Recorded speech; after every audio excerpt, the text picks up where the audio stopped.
Thank you all for coming out today to honor Dr. King. We are going to start our program with some youth, the Mitchell Steppers. The Mitchell Steppers are a step team made up of about 43rd through 8th graders at Mitchell School in Racine. The team is coached by 8th grade special education teacher, LaMarquez Luckett. If you're not aware or you're not sure what stepping is, it's a type of dance that originated in Africa, but it's also a form of discipline and an opportunity for the students to bond. So let's give it up for the Mitchell Steppers.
Good morning, people.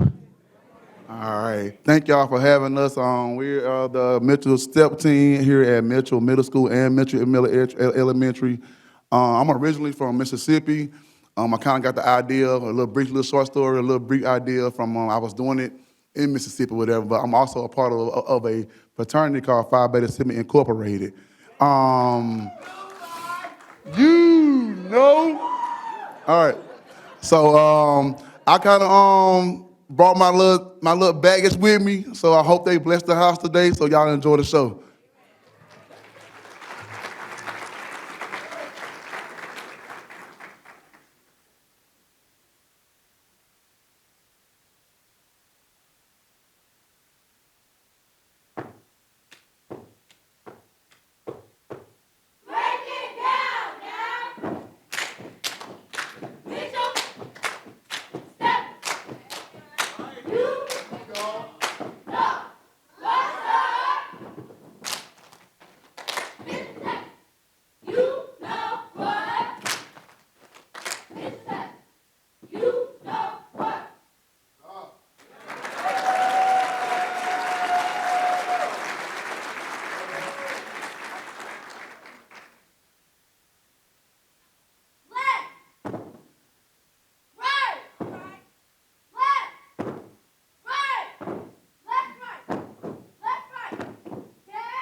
Yes, yes, let's give them a big hand. Yes, Mitchell Steppers.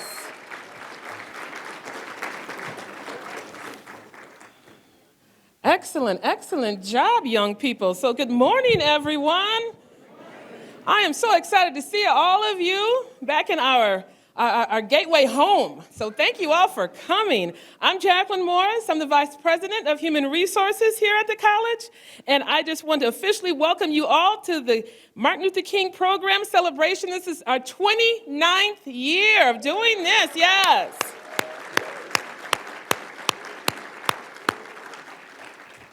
We know that all around the world, many are celebrating the life and legacy of Dr. Martin Luther King Jr.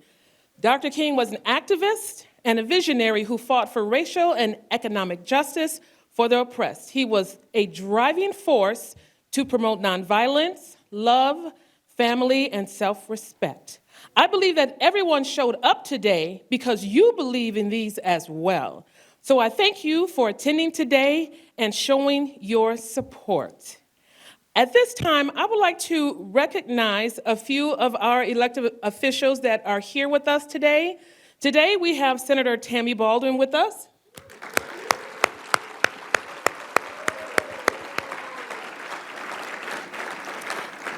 Thank you, Senator Baldwin, for being with us today. We also have our Wisconsin Attorney General, Josh Kaul.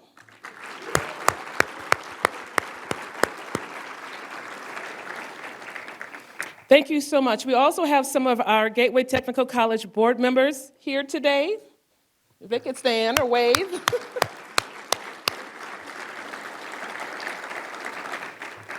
And I also want to acknowledge all of our elected officials who are here today. So if you are an elected official, please stand so that we may recognize you.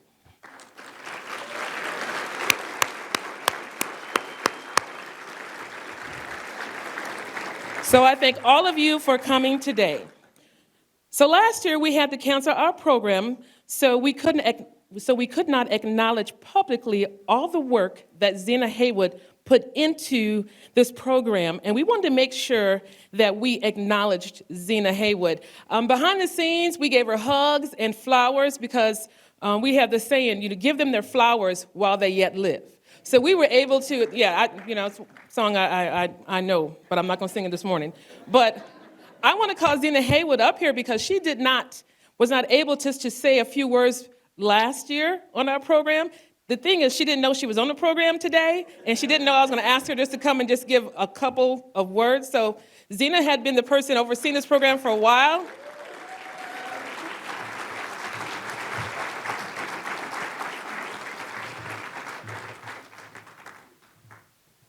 Thank you, Jacqueline, I think. I usually organize these programs, so I was never surprised. So they got me. I'm surprised today, but I'm also honored to be able to address this group. I felt warm, of course, when I came in the building, even though I've been retired since September after being at this college for 29 years. So this is my home, so I didn't feel like a stranger when I came in. And then the Steppers came up, and the young man said he was Phi Beta Sigma, and that's my husband, and I'm from Zeta Phi Beta Sorority Incorporated. So felt warm again when I came into the room and to see Dr. Albrecht and our new president here. It's just great to be here. And Dr. King was a model. And we should be following models. And he showed us what needs to happen, but not showed us, he demonstrated it in a peaceful way. And peace is the only way, because we know that love is the only thing that can drive out hate.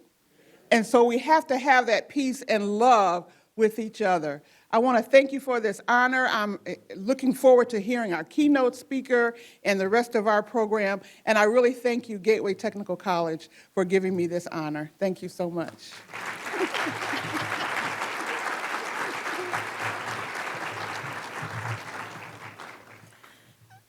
So next on our agenda, I would like to introduce to you our new president, Dr. Ritu Raju.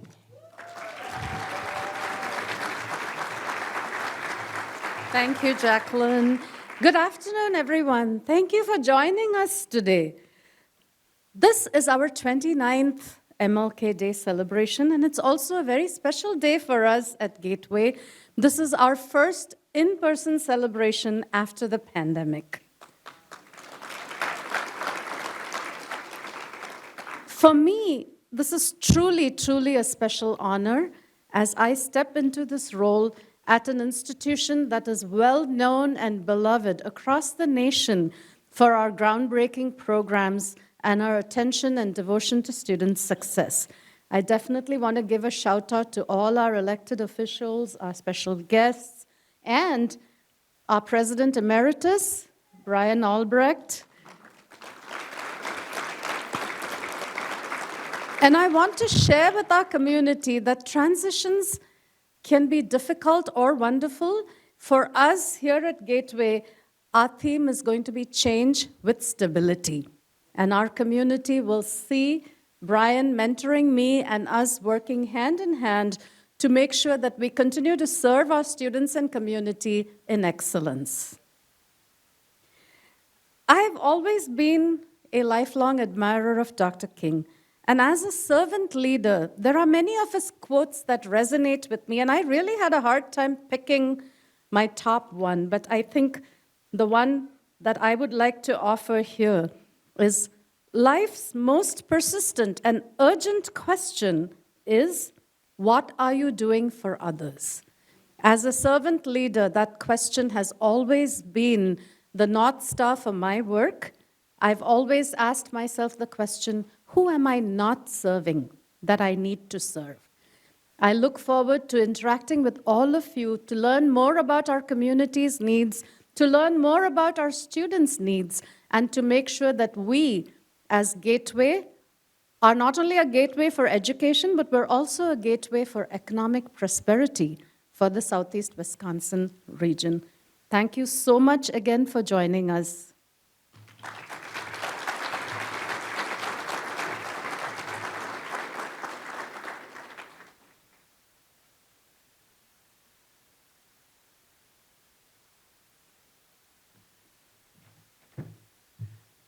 Thank you, Dr. Raju.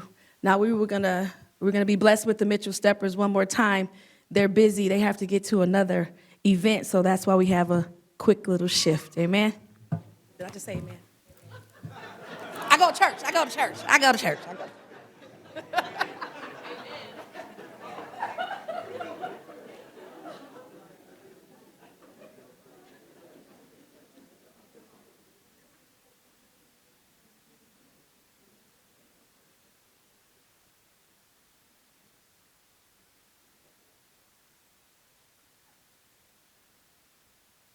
When I say Mitchell, you say Steppers. Mitchell. Mitchell.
We want to thank the Mitchell Steppers again.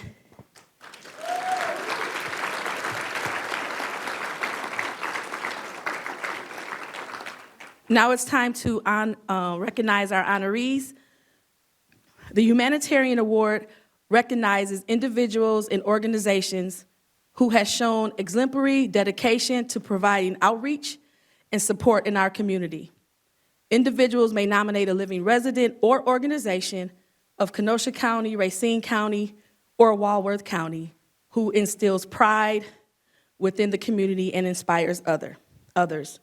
The award recipients will also receive a certificate of special congressional recognition from Congressman Style.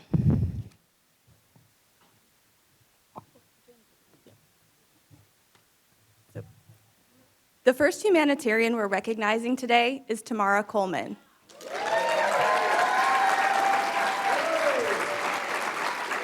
Please turn your attention to one of the screens to learn a little bit about her and her work.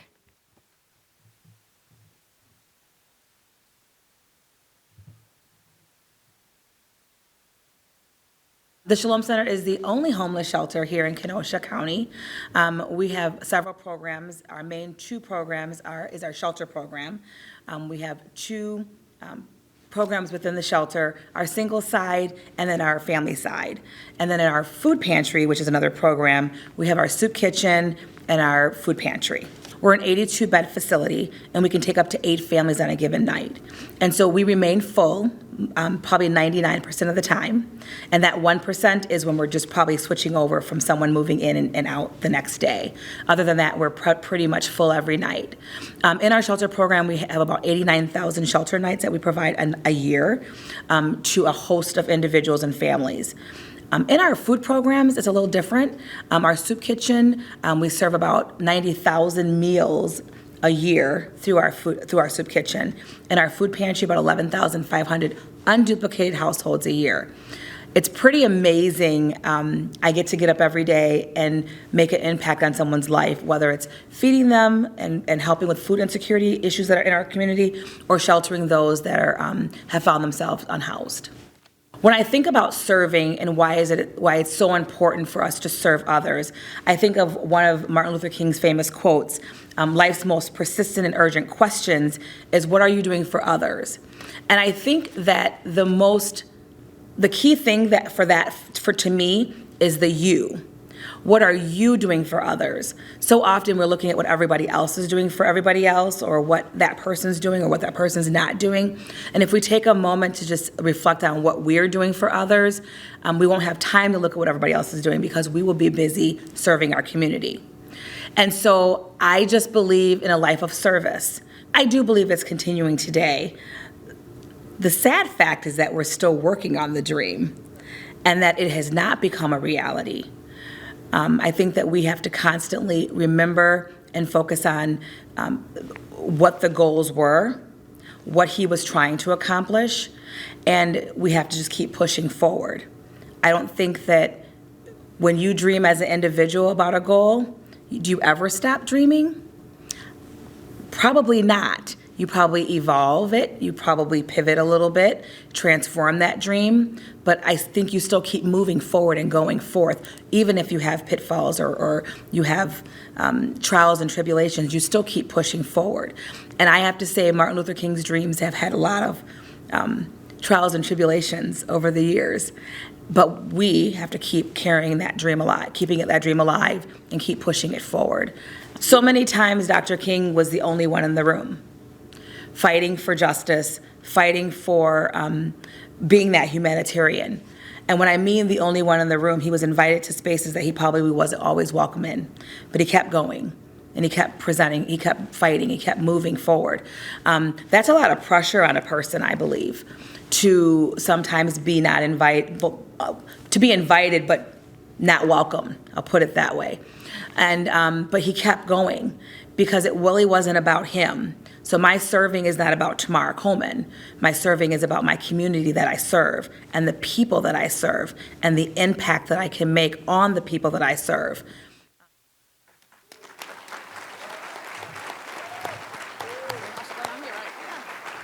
Ms. Coleman, will you join us on stage?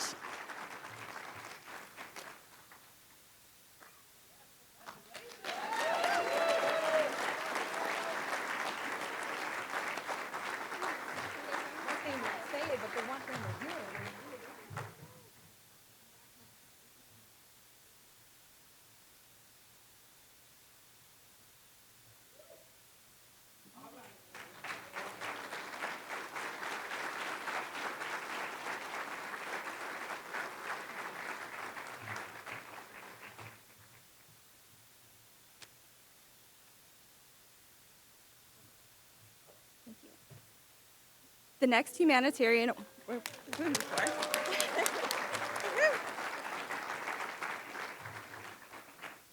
The next humanitarian awardee is Mahogany Gallery, run by Scott Terry.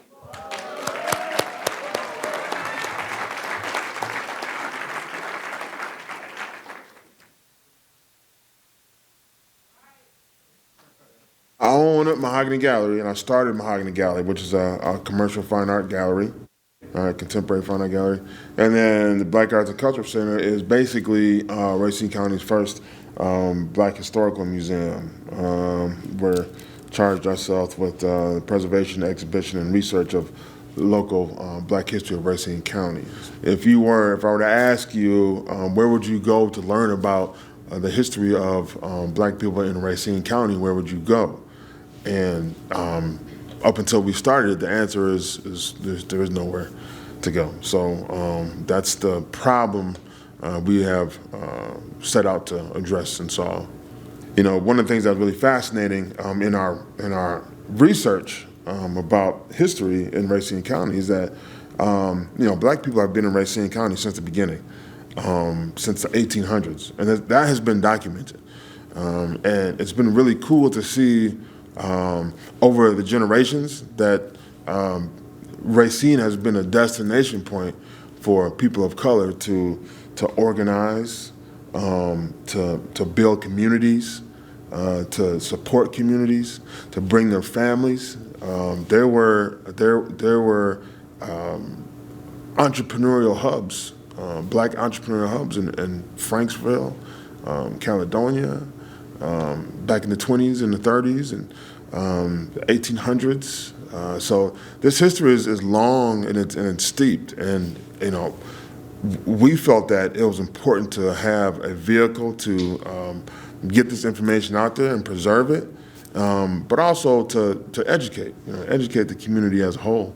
But to really know Dr. King, know that he was a man of peace, he was a man of love, he was a man of support. He wasn't perfect. He was human. He had his vices and things, just like every other person does.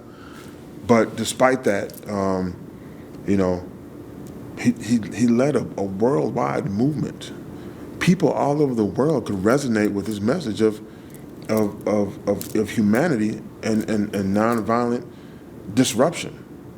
And when you think about his life, and his work, that advocacy still continues. I think now more so than ever. In doing our research with the Black Arts and Cultural Center, we see that Dr. King's message was just as relevant before Dr. King was even born as it was while he was with us, and continues on after he's gone. The shift is that everyone can participate, like everyone can lead, and their voice is just as equal as anyone else's voice. That's just, it gets back to humanity. That's what he was always advocating for, was humanity. That's what it was. Treat people like humans, and treat people like how you want to be treated. Regardless of what you look like or what your skin color is.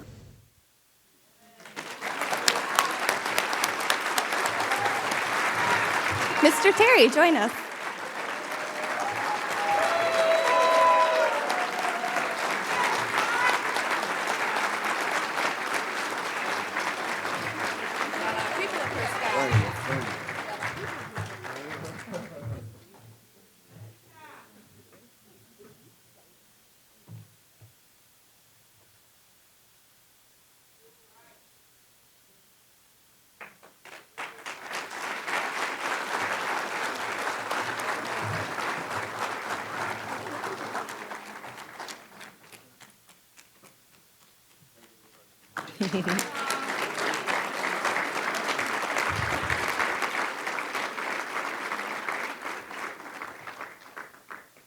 And last but not least, our final award goes to Dr.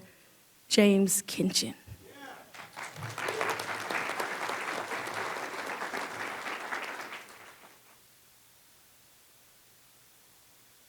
So I was very happy to have been appointed to that faculty in 1989.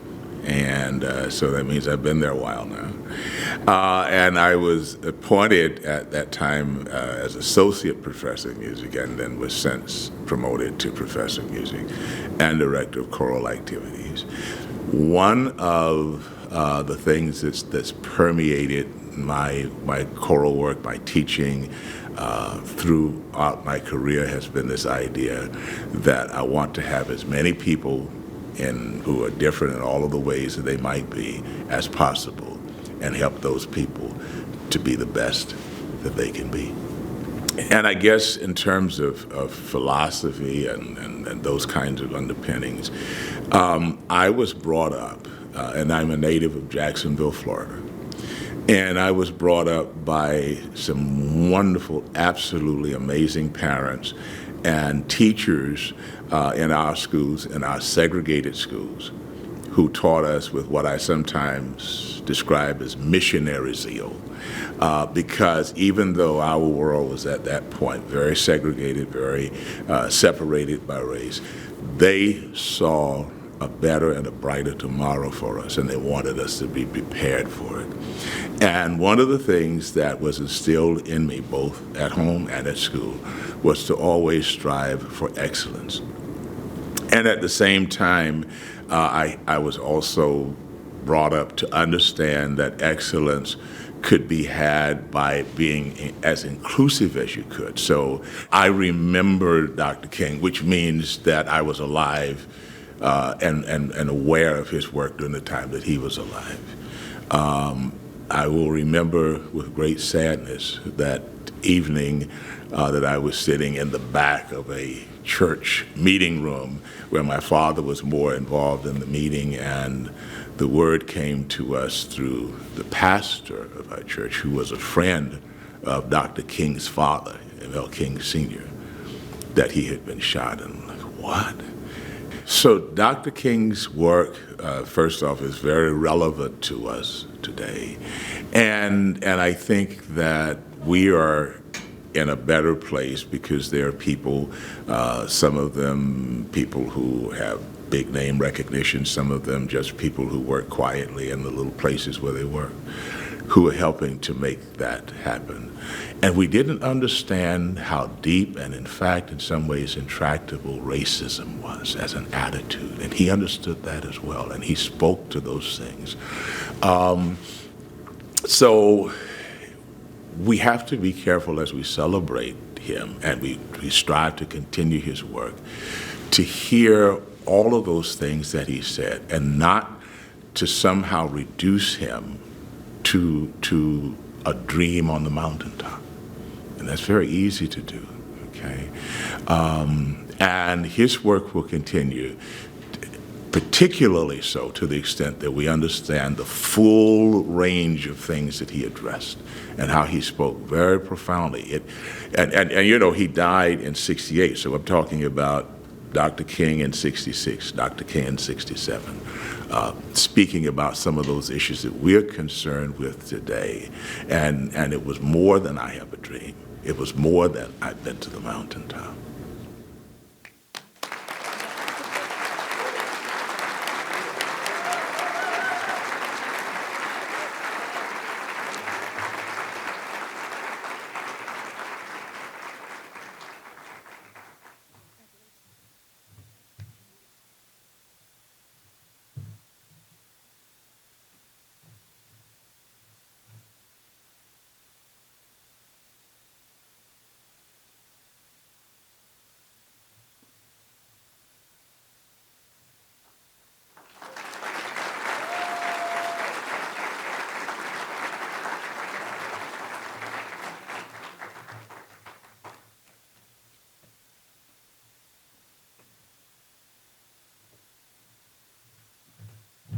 So let's give them all a hand again. All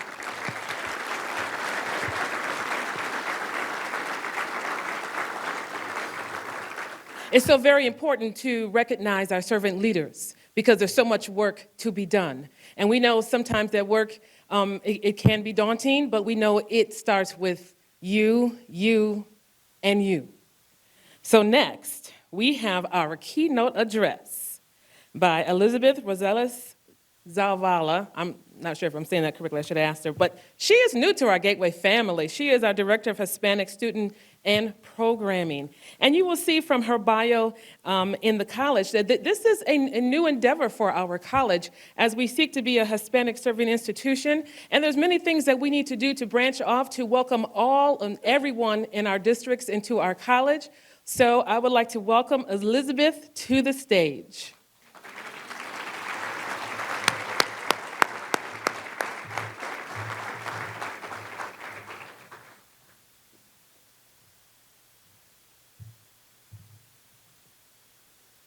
No pressure, right? Good afternoon, everyone. I am so inspired already. I hope that you do feel inspired the same way that I feel right now. Yeah.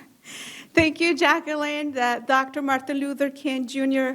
Committee for giving me the opportunity to join this celebration. This is a big day for us, right? It is, yes. Today, we're celebrating the 29th annual Dr. Martin Luther King Jr. Day. This is a very special day for all of us, for many of us, for all of us, right? Are we ready to recapture the dream and make it a reality?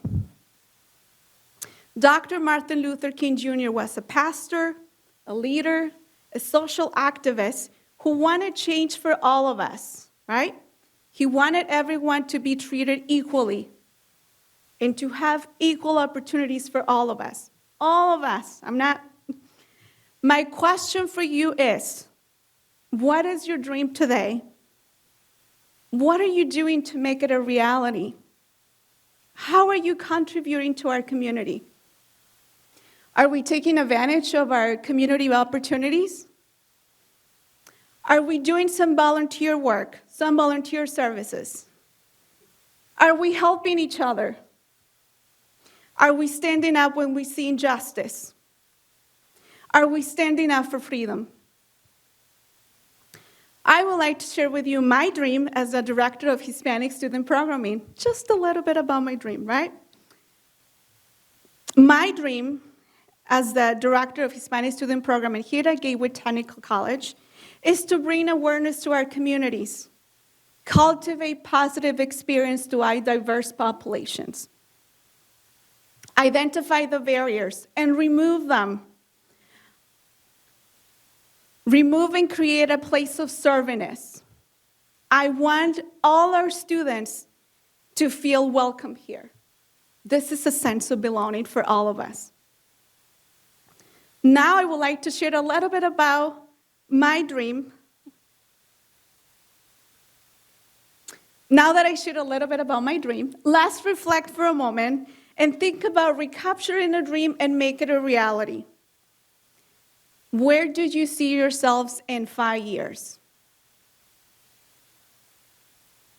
Some of you, we have a diverse audience, right? Some of our little ones will be graduating from high school, right? Maybe, maybe not, right? Some of you, our young generation, will be coming here to Gateway Technical College in a few years, and I'm very positive that you will join us soon, right? Some of our students that are attending Gateway Technical College right now will be graduating from Gateway very soon, right? Yes, let's be optimistic. We can do that, right? And many of those that are graduating, that will be graduating from Gateway, will be transferring to a 4-year university to continue pursuing their college and professional degree, right?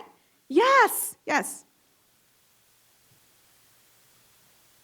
So let's think for a moment about volunteer opportunities. Have you thought about the power you could have by volunteering? There are many local nonprofits and charities with the need of many volunteers.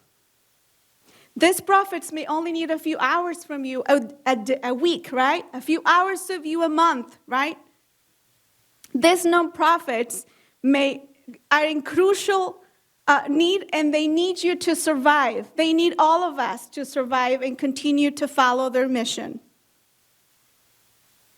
Our ability to provide our time and expertise can only make a huge difference, right?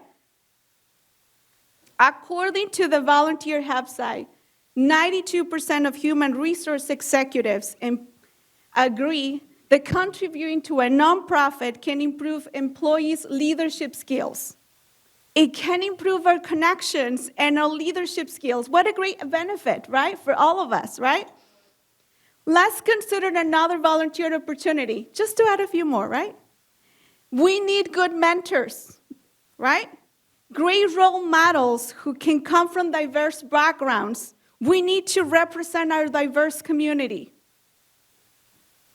I believe we all have talents, skills, and abilities. Role models come in all shapes and sizes, right? And you could be a perfect fit, right? In fact, you may already be acting as a role model without even realizing it, right? You are, right? Listen to this. Some studies show that children who have role models are more likely to improve their academics, outstanding GPA, look at that, right? Great relationships with families, communication with parents, right? And friends, less likely to drop from school. You will wake up and you're like, I'm going to school today, right? Use drugs, not use drugs, right? Or alcohol, see, I got it. Or commit crimes. No, do not. We all want a safe and healthy community, don't we, right? You are all important to us, and everything that we do will affect us in one way or another. Now I would like to share about my personal dream, or a little bit about my personal dream. You're like, not a dream again. Yes. When I was a little girl, I wanted to be a college student. Believe it or not, I still remember that, yeah? I wanted to graduate from college, and I wanted to show my parents and my siblings that I was able and that I was going to achieve it, right? I have 2 brothers and 2 sisters, just in case you were wondering. I have a big family. It wasn't easy, and I know it's not going to be easy for many of you, but I did it, and so can you. This is a new year. 2023 is a year to recapture the dream and make it a reality. What I would like to say is, no matter what your dream is, what are some of the changes you need to do to implement to make the dream reality? While your dreams are unique to you, you don't have to do them alone, right? Always remember that you are surrounded by friends, family, coaches, mentors, teachers to offer support. Never be afraid to ask for advice or help. Your community loves you and wants to see you achieve as much as you do. This year can be an opportunity to discover what matters to you and the time you can give to our community. Let's advocate and let's be involved. This is the time to connect and learn a new skill. Let's get excited about volunteering and mentoring. Are we excited? Yes? Okay. We all know Dr. Martin Luther King Jr. had a dream. I will say to you, if you have a dream, make it a reality. Your future is yours. Be creative. Let's be creative. Let's build a safe and healthy community together. Thank you.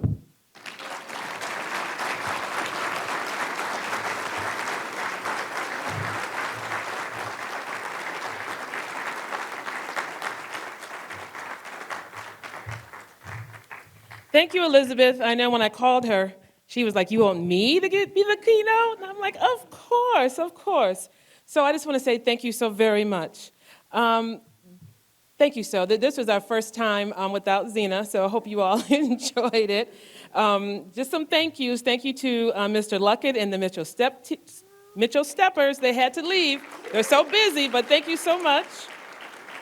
A thank you to our marketing and facilities and our learning innovation division for all the assistance that they gave us today. Thank you to Chase Bank. They actually are here. If you see them, thank you so much. They reached out and wanted to help.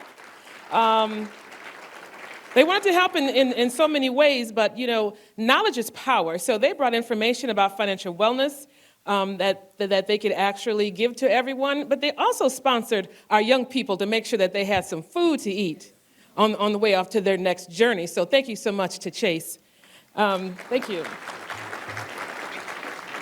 Again, thank you to Dr. Raju and Elizabeth for being on our program today. And special thanks to the team that worked with me on this program. We have Abby and Marshalee and Stephanie and Sarah and Heather. Thank you so much, ladies, for being a part of this. So Dr. King said that commit yourself to the noble struggle for equal rights. You will make a greater person of yourself, a greater nation of your country, and a finer world to live in. And if you listen to a lot of the humanitarian award winners and into our keynote, they talked about serving. Not looking to see what someone else is doing. I know when you come to this program, we always want to leave you with some type of action. So we want you to go out and serve. So when you come back next year, I want you to come back and tell someone sitting next to you how you went out and served. Okay, can you do that for me?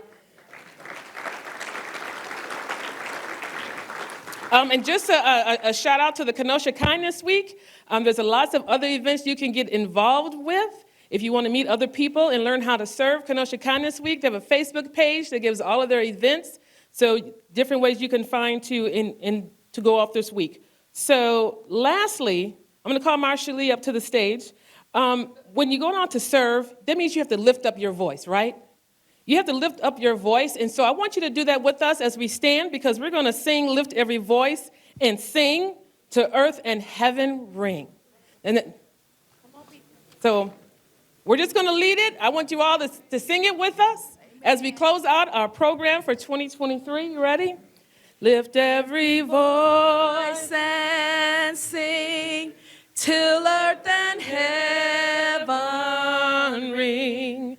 Ring with the harmonies of liberty. Let our rejoicing rise high as the listening skies. Let it resound loud as the rolling sea. Sing a song full of the faith that the dark past has taught us. Sing a song full of the hope that the present has brought us. Facing the rising sun of our new day begun.